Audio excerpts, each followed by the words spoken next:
നിങ്ങൾ യാത്ര ചെയ്യുന്നവരാണോ? എങ്കിൽ മൊബൈൽ ഫോണിലെ ചാർജ് തീരുമ്പോൾ ഇത് ചെയ്യാറുണ്ടോ? ഇത് അറിയാത്തവരാണെങ്കിൽ മറക്കാതെ ചെയ്യുക. എനിക്കിത് നേരത്തെ അറിയാമെന്ന് പറഞ്ഞ് മാറി നിൽക്കല്ലേ. നമ്മുടെ കൂട്ടത്തിൽ ഇനിയും ഇത് അറിയാത്തവരുണ്ട്. യാത്രയ്ക്കൊക്കെ പുറത്തു പോകുന്ന സമയത്ത് നമ്മുടെ മൊബൈൽ ഫോൺ ബാറ്ററി പെട്ടെന്ന് തീർന്നു പോകുന്ന അവസരത്തിൽ ചെയ്യേണ്ട അത്യാവശ്യ കാര്യങ്ങളാണിത്. മൊബൈലിലെ ബാറ്ററി സേവർ ഓൺ ചെയ്തു വെക്കുക. നോട്ടിഫിക്കേഷൻ ബാറിൽ ഒന്ന് താഴോട്ടോ മുകളിലോട്ടോ മാറ്റിക്കഴിഞ്ഞാൽ അവിടെ തന്നെ കാണാൻ സാധിക്കും ബാറ്ററി സേവർ എന്ന ഓപ്ഷൻ, അല്ലെങ്കിൽ പവർ സേവർ എന്ന ഓപ്ഷൻ. അത് ഓണാക്കി കൊടുക്കുക. സെറ്റിങ്സിൽ ബാറ്ററിയിൽ കണ്ടില്ലേ, 42% ബാറ്ററിയിൽ 8 മണിക്കൂറാണ് എനിക്കിവിടെ കിട്ടുക.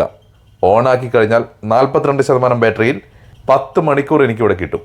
മറ്റൊന്ന്, ഇത് ഓണാക്കിയാൽ കോൾ ചെയ്യുവാനും അത്യാവശ്യം കുറച്ച് ആപ്പുകൾ മാത്രമേ വർക്കാവുകയുള്ളൂ. അവസാന ഘട്ടം മാത്രം ഓണാക്കുക. സെറ്റിംഗ്സിൽ ബാറ്ററിയിൽ അൾട്രാ ബാറ്ററി സെർവർ ഓപ്ഷൻ ഓണാക്കുക.